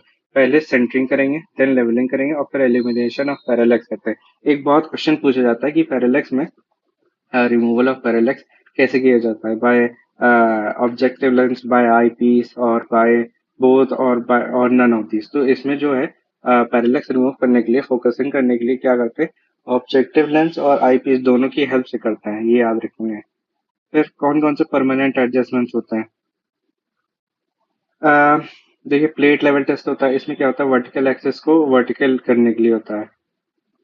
फिर क्रॉस हेयर रिंग टेस्ट, इसमें क्रॉस हेयर को vertical cross hair lie in vertical plane and horizontal axis perpendicular to horizontal axis. ये क्रॉस हेयर रिंग टेस्ट है। फिर spire test horizontal is perpendicular to vertical. फिर collimation azimuth test क्या होता है, इसमें आप थोड़ा कंफ्यूज हो सकते हैं तो याद रखिएगा कि line of sight is perpendicular to horizontal axis. फिर बबल ट्यूब, इसमें देखिए कुछ नाम से पता चल जाएंगे बट ये वाला जो है ये वाला, इसमें आपको कंफ्यूजन हो सकता है तो याद रखिएगा कि लाइन ऑफ साइट को परपेंडिकुलर करते हैं हॉरिजॉन्टल के। Collimation of azimuth test azimuth से याद रख सकते हैं। ठीक है, अजीमुथ तो उसको भी बोलते हैं वर्टिकल एक्सेस को, लेकिन आप वर्टिकल एक्सेस से ना कंफ्यूज हो जाइएगा। याद रखिए कि line of sight perpendicular to horizontal. फिर vertical arc test, vertical arc test क्या होता है, इसमें जो वर्टिकल सर्कल है उसको जीरो प्रेजेंट करता है और line of sight should be perpendicular to vertical axis. इसमें परपेंडिकुलर टू हॉरिजॉन्टल था, इसमें परपेंडिकुलर टू वर्टिकल है, याद रखेंगे। फिर मेजरमेंट ऑफ हॉरिजॉन्टल एंगल, ये दो तरीके से कर सकते हैं हॉरिजॉन्टल एंगल मेजरमेंट। एक होता है रेपिटेशन से, एक होता है रिएट्रेशन से। इसमें मोर एक्यूरेसी होती है। तीन ऑब्जर्वेशन राइट से लेते हैं, तीन ऑब्जर्वेशन लेफ्ट से, दोनों का मीन निकालते हैं, उससे आंसर आ जाता है। रिहाइड्रेशन में क्या होता है, इसमें एक ही एंगल को मतलब कई एंगल को मेजर करते हैं एक ही पॉइंट से, एक ही स्टेशन से, तो रिहाइड्रेशन यूज करते हैं। और वर्टिकल एंगल, देखिए वर्टिकल एंगल जो मैक्स मेजर कर सकते हैं by the theodolite it is 68 degree, याद रखेंगे। एंड अबर line of collimation angle of elevation कहा जाता है, प्लस में क्या रखा जाता है, और angle of depression line of collimation के नीचे। और देखिए थियोडोलाइट मैंने जैसे बताया था ना, अदर यूजर्स क्या है, डायरेक्ट एंगल मेजर कर सकते हैं, deflection angle, magnetic bearing, line को आगे बढ़ा सकते हैं, मतलब ये यहाँ तक थी, थोड़ा मेजरमेंट करके यहाँ तक ला सकते हैं। फिर थियोडोलाइट एज लेवल भी यूज कर सकते हैं। फिर लेवलिंग पढ़ते हैं, लेवलिंग इंपॉर्टेंट चैप्टर है। देखिए दो तरीके की लेवलिंग होती है, एक डायरेक्ट लेवलिंग एक इनडायरेक्ट लेवलिंग। डायरेक्ट लेवलिंग को स्पिरिट लेवलिंग कहते हैं, याद रखेंगे, स्पिरिट लेवलिंग। देन इसके टाइप्स कौन कौन से होते हैं, simple levelling, differential levelling, fly levelling, check, profile, reciprocal and precise. Simple levelling difference of elevation निकालने के लिए यूज होता है, जनरल सा। Difference simple levelling. Differential levelling क्या होता है, जैसे requires more than one setting of instrument, और कंपाउंड लेवलिंग कहते हैं, याद रखेंगे। देखिए दूसरा नाम याद रखना बहुत इंपॉर्टेंट है, कई बार पूछा जाता है। जैसे स्पिरिट लेवलिंग का तो पूछा गया था कई बार कि और क्या बोलते हैं। फ्लाई लेवलिंग जनरली रिकनेंसर्स में यूज किया जाता है डिफरेंस ऑफ एलिवेशन निकालने के लिए। चेक लेवलिंग क्या होता है, जैसे एक काम, जैसे पहला दिन था, यहाँ पे काम छोड़ दिया, फिर अगले दिन आए, यहाँ से काम शुरू करना, तो इसके कंपैरिजन में शुरू करेंगे, तो इसे कहते हैं, मतलब लास्ट डे के वर्क के लिए जो लेवलिंग यूज की जाती है उसे कहते हैं। फिर profile levelling generally profile set में करने के लिए यूज होता है, जैसे रोड वोड में उसमें लॉन्गिट्यूडनल, जैसे लॉन्गिट्यूडनल सेक्शन में लेवलिंग करनी है ना, वहां पे यूज किया जाता है। फिर रेसिप्रोकल लेवलिंग, जैसे रेसिप्रोकल लेवलिंग में क्या होता है, use when it is not possible to set instrument. जैसे रिवर है, ठीक है, यहाँ पे पॉइंट मेजर लेवल करना है और हम यहाँ खड़े हैं, तो चेनिंग तो कर नहीं सकते। अरे क्या हो गया, जैसे चेनिंग तो कर नहीं सकते, ठीक है, यहाँ से यहाँ चेनिंग तो कर नहीं सकते, तो हम लेवलिंग करेंगे, लेवलिंग करेंगे with the help of reciprocal. इसमें कब यूज करते हैं, जब बीच में कोई क्या बोलते हैं, दिक्कत आ जाए, मतलब क्या बोलते हैं उसे, ऑब्स्ट्रक्शन आ जाए, ठीक है। और इट एलिमिनेट्स रिफ्रैक्शन और कर्वेचर एरर्स, याद रखेंगे, अभी इस पे आगे कुछ पॉइंट वैल्यूज है उसे भी देखेंगे। प्रिसाइज लेवलिंग क्या होता है, measure elevation difference between points on earth surface. फिर ट्रिग्नोमेट्रिक नहीं, इनडायरेक्ट लेवलिंग देखिए तीन तरीके से होती है, एक ट्रिग्नोमेट्रिक, बैरोमेट्रिक और हिप्सोमेट्रिक। ट्रिग्नोमेट्रिक में क्या है, ट्रिग्नोमेट्रिकल इक्वेशंस यूज करके। फिर barometric with the help of barometer, क्या होता है कि एलिवेशन जैसे जैसे बढ़ेगा प्रेशर घटता जाएगा, उस हिसाब से वो यूज करते हैं, एल्टीमीटर यूज करते हैं इसके लिए। और हिप्सोमीटर में हाइपोमीटर यूज करते हैं इंस्ट्रूमेंट, और जैसे जैसे प्रेशर बॉइलिंग पॉइंट बढ़ेगा वैसे वैसे एलिवेशन घटता चला जाएगा। यही होता है, मतलब ये डायरेक्ट मेथड तो नहीं है, इनडायरेक्ट है, इसीलिए with the help of empirical values और कुछ स्टैंडर्ड तरीके से मेजर करते हैं। फिर मेथड्स ऑफ कैलकुलेटिंग आरएल, काफी बार क्वेश्चन पूछा जाता है कि इतना इतना दिया है तो हाइट आरएल पूछते हैं ऑफ ए स्टेशन, तो वो पूछ। तो देखिए दो मेथड होते हैं, एक राइज एंड फॉल मेथड और एक होता है height of instrument method. Rise and fall में देखिए फॉर्मूला याद रखना इंपॉर्टेंट है। ये एक फॉर्मूला है, फिर उसको यूज करेंगे इसमें, यहाँ पे। तो और देखिए इसमें ये मोस्ट प्रिसाइज होता है, और क्योंकि इसमें जो चेक होते हैं वो तीन चीजों में लगता है, आरएल में लगता है, बैक साइड्स और फोर साइड्स में लगता है, और राइज एंड फॉल में लगता है, तीन जगह लगता है, इसलिए ज्यादा प्रिसाइज है। इसको यूज कैसे करते हैं मैं बता देता हूँ। जैसे ये हो गया, यहाँ पे हमारा जो आरएल था वो 100 था, तो और इसमें जो डिस्टेंस आया वो 102 था। फिर यहाँ पे मेजर किया, ये हमारा आया 100, नहीं, यहाँ पे हमारा आरएल जो आया, मतलब हमें यहाँ पे आरएल निकालना, तो हमारा यहाँ पे आरएल क्या आएगा, यहाँ से हमने मेजर किया तो ये आया हमारा 101, नहीं, कैसे करते हैं, हाँ, यहाँ पे हमारी जो रीडिंग आई वो 2 मीटर आई, ठीक है, तो यहाँ से यहाँ तक का आएगा हमारा 102 मीटर, ठीक। फिर हमने यहाँ मेजर किया, ये हमारा आया 1 मीटर यहाँ पे रीडिंग इस स्टाफ पे, तो यहाँ पे जो हमारा क्या होगा, 102 माइनस 1, तो ये 101 मीटर आएगा, तो हमारा जो यहाँ पे आ रहा होगा वो 101 मीटर होगा, ठीक है। यही फॉर्मूला में बताया है, फिर चेक लगा सकते हैं आप। फिर हाइट ऑफ इंस्ट्रूमेंट मेथड, इसमें क्या होता है, R L at benchmark plus back sight height of instrument, और हाइट ऑफ इंस्ट्रूमेंट को फॉर साइड या इंटरमीडिएट साइड से मेजर कर माइनस कर देंगे, हमारा हाइट ऑफ आर एल निकल आएगा। इसमें कैसे करते हैं, जो है कैसे, ये हो गया, यहाँ पे हम बेंचमार्क है मेरा, यहाँ पे 100 मीटर था, यहाँ पे हमने पीछे मेजर किया बैक साइड पे, 1 मिनट, ये हमारा बेंचमार्क है 100 मीटर, ये पीछे मेजर किया हमने, तो ये आया हमारा, जैसे हमें यहाँ का भी आरएल नहीं पता यहाँ का, तो ये हमारा हो गया, और हमें मेजर यहाँ का निकालना है, तो ये हमारा हो जाएगा 101 मीटर, क्योंकि यहाँ पे 1 मीटर का स्टाफ की रीडिंग आई थी, ठीक। यहाँ पे मेजर किया 101 मीटर आया। अब यहाँ पे 101 मीटर की वो है, अ,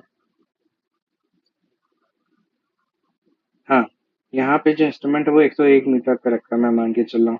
अब यहाँ पे मेजर किया हमने, तो यहाँ पे हमारा आया करीब 2 मीटर, ठीक। अब 101 को, मतलब ये जो इंस्ट्रूमेंट है, ये वाला जो है वो 101 मीटर पे रखा है। अब यहाँ से ये मेजर करेंगे, तो 101 माइनस 2 जो है ये 99 मीटर, तो हमारी यहाँ पे जो आरएल आएगी वो 99 मीटर की आएगी, ऐसे निकलता है, ठीक है। फिर इस पे चेक देखिए दो जगह लगाते हैं, एक तो बैक साइड फोर साइड पे और लास्ट आरएल और फर्स्ट आरएल पे, ठीक है। उसमें किस पे लगाते हैं, back side four side, first RL last RL and back side four side last RL first RL, rise and fall पे। इसमें राइज एंड फॉल होता नहीं, मेजर नहीं करते, तो इस पे मेजर नहीं करते, चेक नहीं लगाते, तो ये लेस प्रिसाइज होता है क्योंकि इसमें एक उस पे कम लग रहा है। फिर पैरेलैक्स क्या होता है, when image found by the object lens is not in the same plane with the cross hair, same plane cross hair के ना हो तो उसे पैरेलैक्स कहते हैं। इसे रिमूव किया जाता है with the help of focusing of objective lens and eyepiece. पीछे पढ़ाई था। फिर कितने तरीके के लेवलिंग स्टाफ होते हैं, ये एक होते हैं टारगेट स्टाफ और एक होते हैं self staff. Target and self, इसमें क्या होता है, जिसने स्टाफ पकड़ के रखा है वही रीडिंग लेता है बाय स्टाफ में, और सेल्फ रीडिंग जो इंस्ट्रूमेंट के साथ खड़ा होता है, सर्वेयर जो होता है, वो लेता है रीडिंग। फिर चार तरीके के स्टाफ आते हैं on the basis of length, solid and holding cum telescope and precise invar precision staff. फिर इंपॉर्टेंट डेफिनेशंस कुछ देख लेते हैं on the basis of levelling, कौन कौन सी यूज होती है। हॉरिजॉन्टल लाइन क्या होता है, टेंजेंशियल टू लेवल सरफेस होता है। देखिए मैं ऐसे बता देता हूँ और डेफिनेशन से याद ना, ये अर्थ सरफेस है, ठीक है। एंड इसके चारों तरफ अगर हम देखें, इसे बोलते हैं लेवल सरफेस, ठीक। फिर इसके चारों तरफ लाइन बनाते हैं इस लेवल सरफेस के, तो लेवल लाइन बोलते हैं, ठीक। अगर ये लाइन ऐसे खींच दें लेवल सरफेस के, तो ये हो जाती है हॉरिजॉन्टल लाइन। एंड अगर यहीं पे सरफेस देख लें, टेंजेंशियल सरफेस, तो उसे हॉरिजॉन्टल सरफेस बोल देते हैं, ठीक। यही मैंने डेफिनेशंस में यहाँ लिखा है, आप पढ़ लीजिएगा। फिर बेंचमार्क पे आते हैं। बेंचमार्क क्या होता है, fix points of known elevation होता है और serve the purpose of finding new RL, ठीक है। एक नोन आरएल ऐसी जगह जिसका आरएल पता हो, उसे कहते हैं। देखिए चार तरीके से डिफाइन की गई है। एक तो जीटीएस के through, great trigonometrical survey set up by survey of India. फिर एक परमानेंट होती है जो कि पीडब्ल्यूडी बाय द्वारा सेट की जाती है। फिर टेम्परेरी, जैसे आज का काम छोड़ा कल यहीं शुरू करना है, तो उसके बेसिस पे।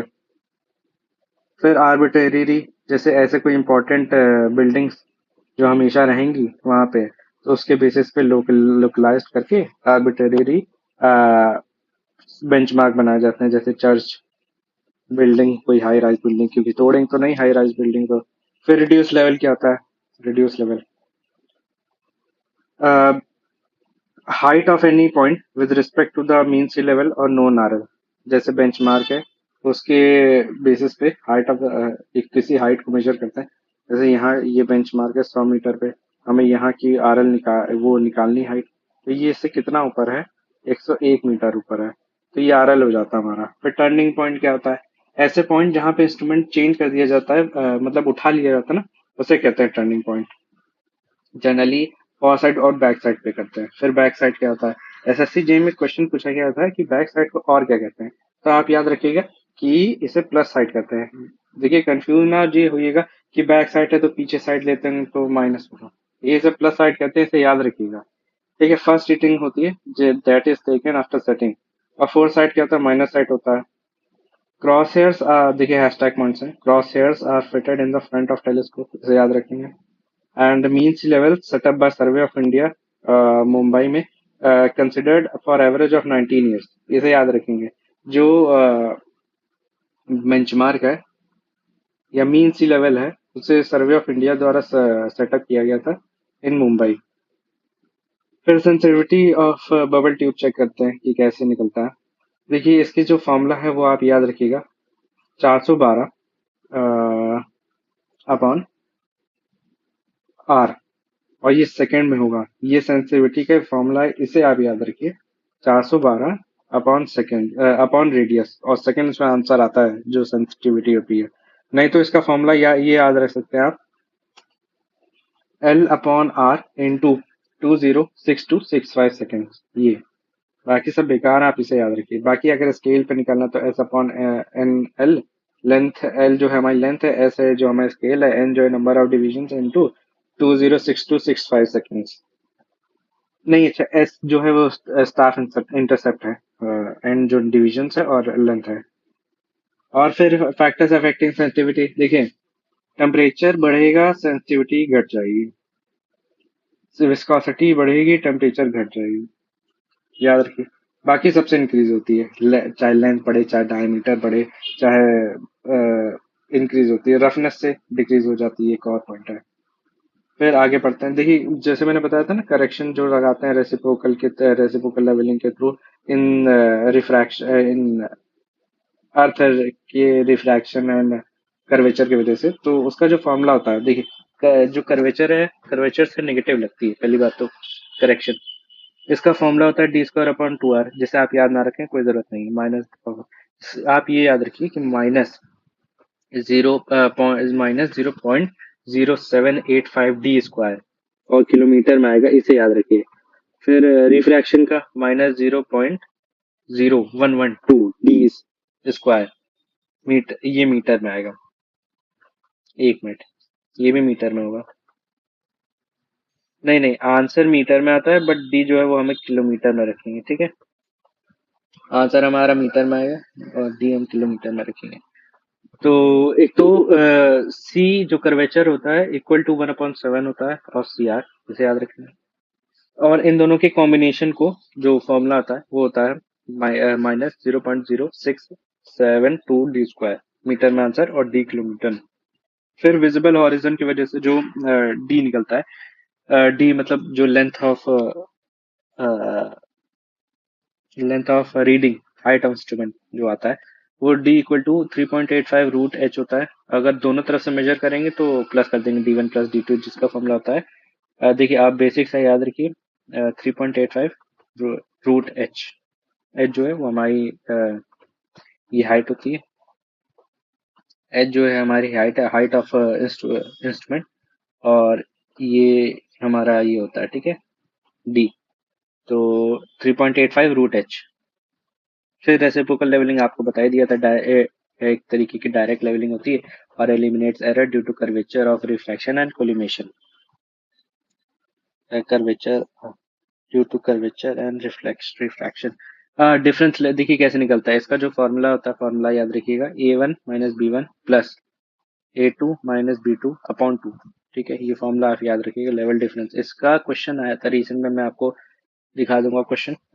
फिर अह, जो लेवलिंग इंस्ट्रूमेंट है उसके पार्ट जो होते हैं, एक तो objective lens, eyepiece, diaphragm, horizontal cross है और वर्टिकल क्रॉस है। देखिए ऑब्जेक्टिव लेंस जो बना होता है, देखिए उस जो फ्रंट साइड होता है वो फ्लिंट नहीं, जो बैक साइड होता है वो फ्लिंट ग्लास से बना होता है और ये कॉन्वेक्स शेप का होता है। जो फ्रंट होता है वो नहीं, अच्छा मैं गलत बता रहा हूँ, सॉरी। जो फ्रंट होता है वो डबल क्राउन ग्लास से बना होता है।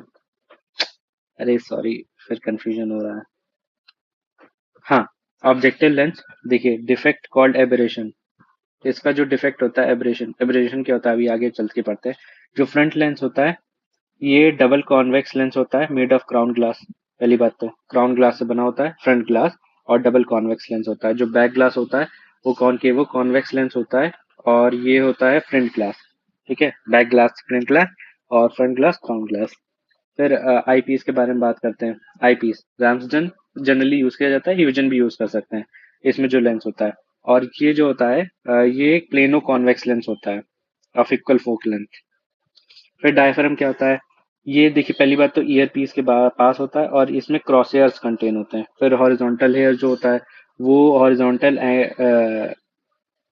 स्टाफ से रीडिंग लेने में हेल्प करता है। और वर्टिकल क्रॉस हेयर क्या होता है, जो इंस्ट्रूमेंट है उसको वर्टिकली हेल्ड, मतलब ओवर द स्टेशन वर्टिकल है कि नहीं, ये पता करने के लिए होता है। फिर टेलीस्कोप में कौन कौन से डिफेक्ट होते हैं, देखिए एक होता है क्रोमेटिक एबरेशन, इसके एब्सेंस को एक्रोमेटिज्म कहते हैं। इसमें क्या होता है, डिफरेंट कलर्स फॉर्म हो जाते हैं नियर द इमेज। फिर स्फेरिकल एबरेशन क्या होता है, फोकसिंग प्रॉब्लम होती है स्फेरिकल एबरेशन में, और इसका जो एब्सेंस होती है इसे अल्पनेशन कहते हैं, अपलेनेशन। ठीक है। फिर कई तरीके के लेवल्स होते हैं, जैसे जिसमें जो डंपी लेवल है वो सबसे फेमस है, डंपी लेवल। ये पहली बात तो प्रिज्मेटिक कंपास के साथ आता है। ठीक है। Several adjustments are made from one point, flat terrain के लिए यूज होता है। फिर वाई लेवल, वाई लेवल क्या होता है, एक वाई लेवल के स्ट्रक्चर पे होता है, यहाँ पे रखा होता है लेंस, जैसे ये हो गया, और इस पे रखा होता है। तो ये ऐसा इंस्ट्रूमेंट होता है। फिर टिल्टिंग लेवल क्या होता है, देखिए 4 डिग्री तक टिल्ट हो सकता है और फ्लाई लेवलिंग में यूज होता है, याद रखेंगे टिल्टी लेवलिंग। फिर ऑटोमेटिक लेवलिंग क्या होता है, इसमें कंपनसेटर होता है, वो एक ऑटोमेटिक इंस्ट्रूमेंट होता है, ऑटोमेटिक लेवलिंग है होती है, इसमें सेल्फ अलाइनिंग होती है और मोर प्रिसाइज होता है। फिर कशिंग लेवल क्या होता है, इसमें क्या होता है, इंटरचेंज हो जाता है, आईपीएस ऑब्जेक्टिव लेंस दोनों इंटरचेंज हो जाते हैं। फिर कूक्स लेवल, रिवर्सिबल लेवल क्या होता है, ये डंपी लेवल और वाई लेवल का मिक्सचर होता है, डंपी लेवल और वाई क्या बोलते हैं, क्रूक्स। इसमें लाइन ऑफ साइट रोटेट हो जाती है।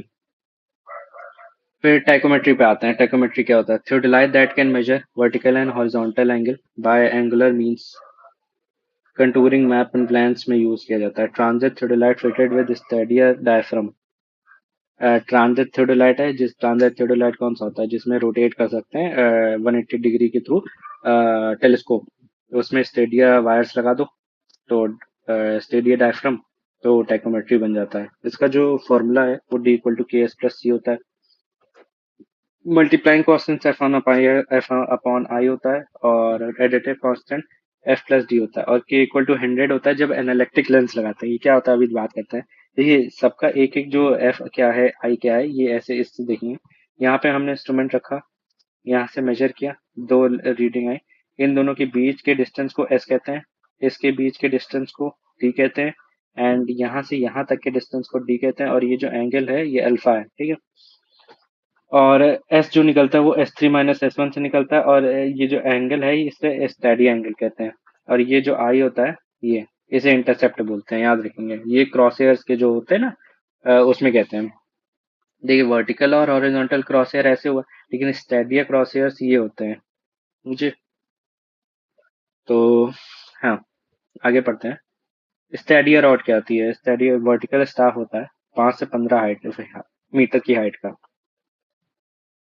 फिर टेलीस्कोप यूज्ड इन टैकोमेट्रिक सर्विंग, 3 तरीके के यूज होते हैं, एक एक्सटर्नल, एक इंटरनल, और एक होता है एक्सटर्नल एनालिटिक लेंस, जिसका एडिटिव कांस्टेंट मल्टीप्लाइंग कांस्टेंट जो होता है वो 100 हो जाता है। इसे स्टेडिया थियोडोलाइट कहते हैं, जो सिंपल एक्सटर्नल होता है। फिर जो एक्सटर्नल एनालिटिक होता है उसे पोरोज टेलीस्कोप कहते हैं। एंड इंटरनल तो बता दिया। Analytic telescope has additive constant 0 and is convex lens between object glass and diaphragm. Object lens जो होता है वो एक कॉन्वेक्स लेंस होता है, मल्टीप्लाइंग कांस्टेंट 100 कर देता है इसे लगाने से। और एरर जो होती है इंस्ट्रूमेंट में वो 1 in 1000 की होनी चाहिए, और मैग्निफिकेशन जो प्रोड्यूस करता है वो 20 से लेकर 30 मीटर तक होता है।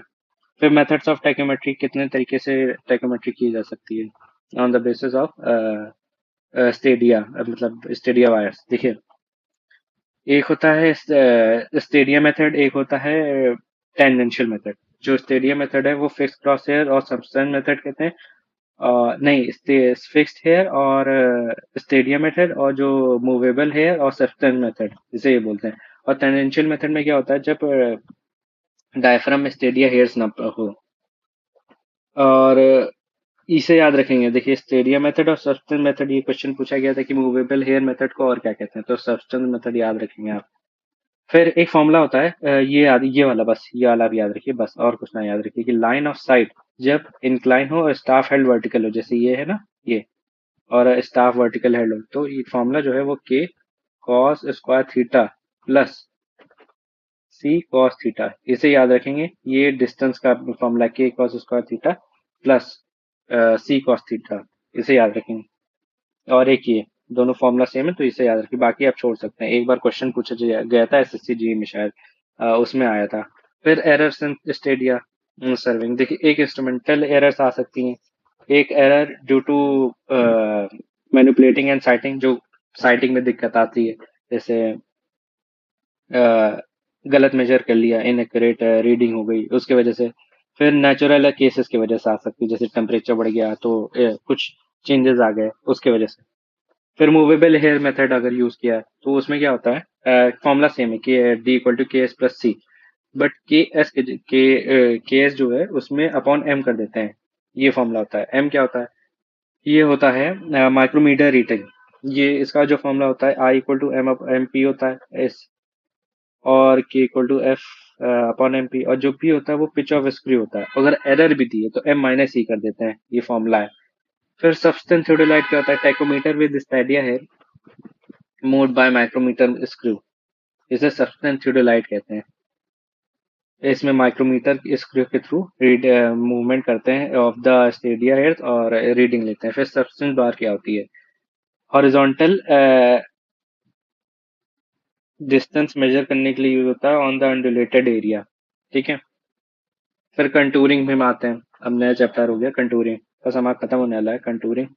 फिर कर्व, एंड देन कुछ नहीं, फिर प्लेन टेबलिंग, एंड देन कुछ एक्स्ट्रा इंपॉर्टेंट पॉइंट्स, फिर हमारा खत्म हो जाएगा।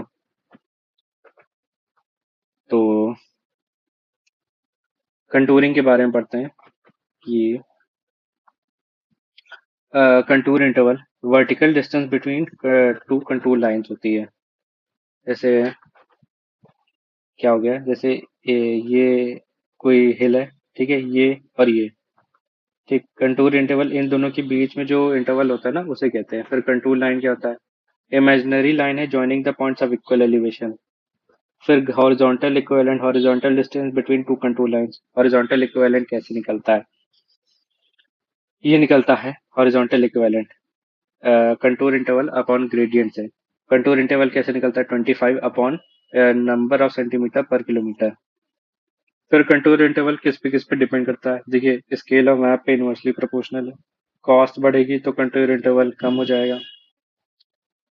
अ, ये ये दोनों इनवर्सली प्रोपोर्शनल है, कंटूर इंटरवल एंड फंड्स। फिर टाइम भी इनवर्सली प्रोपोर्शनल और डिटेल भी इनवर्सली प्रोपोर्शनल है। अगर फ्लैट ग्राउंड है, फ्लैट है, तो जो कंटूर इंटरवल है दूर दूर होंगे, और अगर स्टीप स्लोप है तो पास पास होंगे। एक मिनट, ये गलत लिखा है। जो मैंने बताया वो होगा कि देखिए, मिनी ये स्मॉल लिखेंगे यहाँ, और यहाँ लार्ज लिखे, ठीक। फिर कंटूर ग्रेडियंट क्या होता है? Line lying on ground surface throughout and maintaining a constant inclination to horizontal. Ghat tracer से मेजर करते हैं। इंपॉर्टेंट पॉइंट है घाट ट्रेसर। देखिए, स्लोप मेजर करने के लिए होता है, नहीं तो इंक्लिनेशन भी मेजर कर सकते हैं। फिर ग्रेड कंटूर क्या होता है?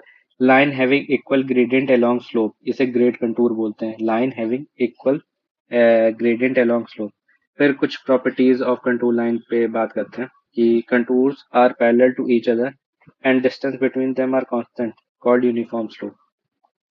ऐसे यूनिफॉर्म स्लोप है, जैसे फ्लैट ग्राउंड है, या फिर बहुत ही स्लोली स्लोली, जैसे ये होता है ना, ऐसे ऐसे स्लोप बढ़ा है, तो ये 99 हो गया, ये 99.5 हो गया, तो ये यूनिफॉर्म स्लोप रिप्रेजेंट कर रहा है। फिर क्लोजली स्पेस अगर स्लोप है तो स्टीप स्लोप होता है, और वाइडली स्पेस्ड है तो माइल्ड स्लोप होता है।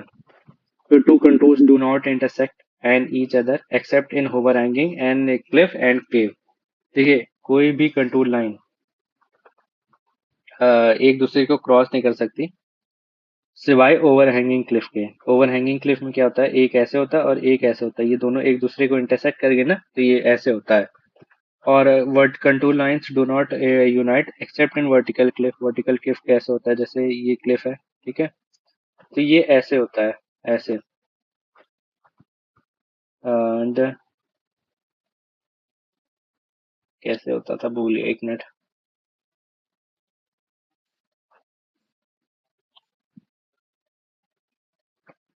अरे आप डायग्राम जाके चेक कर लीजिएगा, वर्टिकल क्लिफ में यूनाइट कर जाती है, ठीक है। फिर हायर एलिवेशन में रिप्रेजेंट हिल करता है, और लोअर एलिवेशन जैसे इनर साइड ऐसे होता है ना, ये 100, ये 100 हो गया, ये 101 हो गया, ये 102 हो गया, तो अंदर साइड अगर कम हो रही है तो ये डिप्रेशन शो करता है। फिर वाटरशेड लाइन और रिज लाइन हाईएस्ट पॉइंट होता है, ये यू शेप का होता है और कॉनकेव होता है अपसाइड। और वैली लाइन क्या होता है, इसे थाल वेग लाइन भी बोलते हैं, ठीक है, थाल वेग लाइन।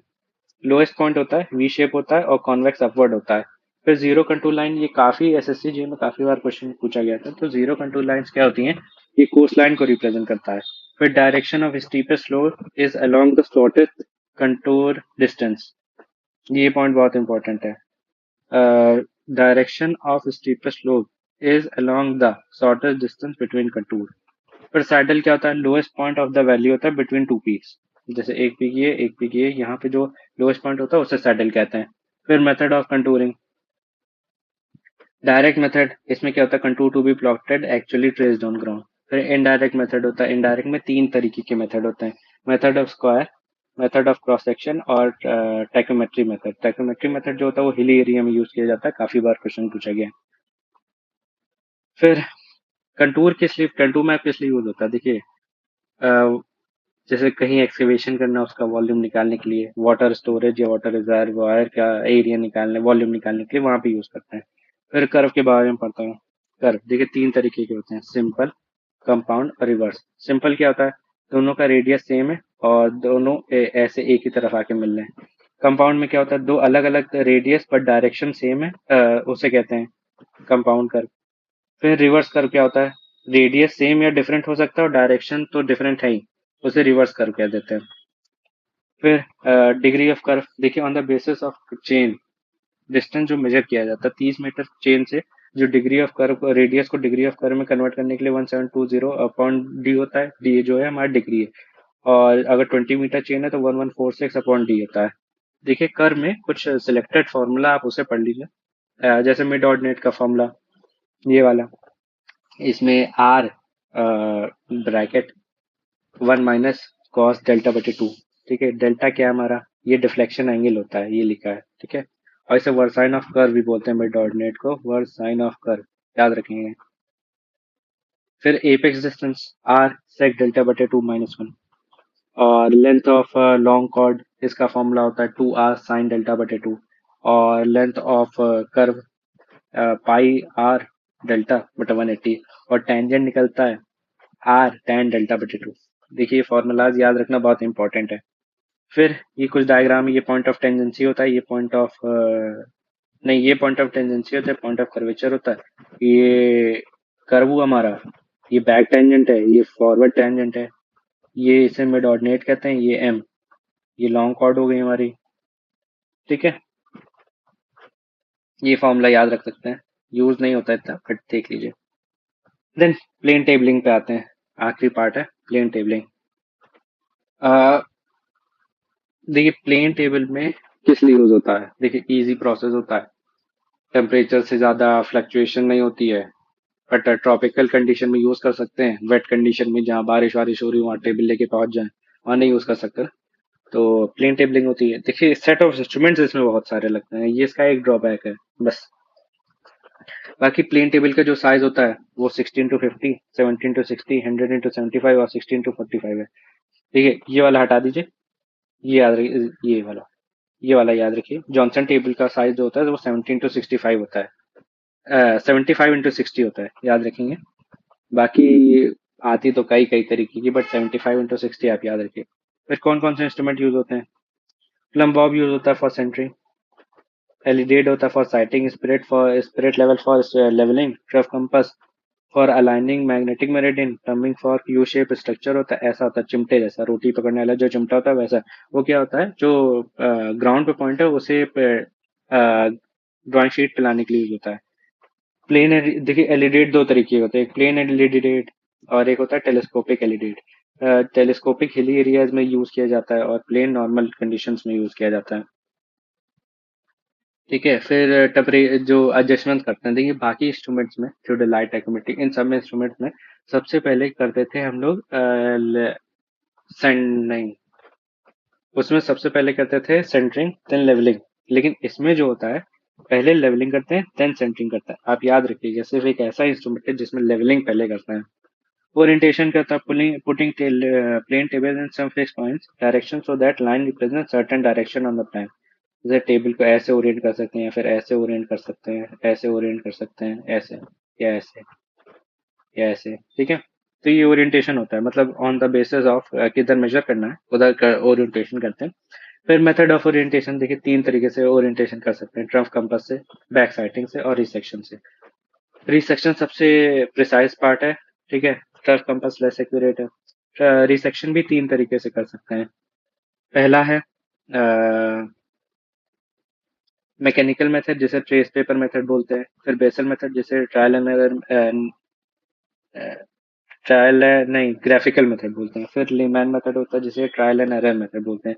ठीक है, तीन मेथड होते हैं: मैकेनिकल, देन मैकेनिकल, या फिर जिसे बोलते हैं ट्रेसिंग पेपर मेथड, और फिर बेसल मेथड, जिसे ग्राफिकल मेथड कहते हैं, एंड लीमैन मेथड, जिसे ट्रायल एंड एरर मेथड कहते हैं। फिर मेथड्स ऑफ प्लेन टेबलिंग, देखिए प्लेन टेबलिंग के चार मेथड्स हैं।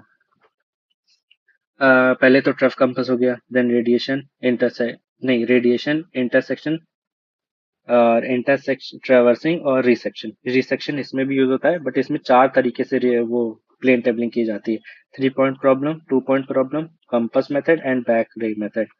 देखिए रेडिएशन मेथड पढ़ लेते हैं। देखिए कुछ इंपॉर्टेंट पॉइंट्स हैं इसमें। वन स्टेशन की रिक्वायर होती है, और सबसे ज्यादा कंट्रोल पॉइंट्स यहाँ पे डेवलप होते हैं इसमें, याद रखिए। मैक्स कंट्रोल पॉइंट्स डेवलप होते हैं।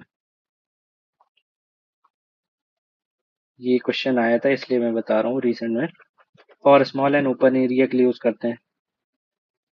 फिर इंटरसेक्शन, इसमें एनी इनएक्सेसिबल कोई पॉइंट हो और दो डिफरेंट स्टेशन से रिक्वायर होता है, और हिली एरिया में यूज किया जाता है। फिर traversing method, when large area and number of station to be mark, error corrected by graphical method, और एक रफ मेथड होता है। रिसेक्शन मेथड, जब कोई नया स्टेशन मतलब बनाना हो ना, उसमें यूज करते हैं। ये कहाँ गया ये, new instrument new instrument station set करने के लिए तीन मेथड होते हैं। 3 पॉइंट प्रॉब्लम जो होती है, देखिए 3 पॉइंट प्रॉब्लम में तीन तरीके के जो मेथड होते हैं, जो अभी पहले बताया था, जो कि मोस्ट एक्यूरेट मेथड है। उसमें भी अलग अलग on the basis of precision define किए। देखिए पहली बात तो तीन, उसके बाद बारे में बात करते हैं।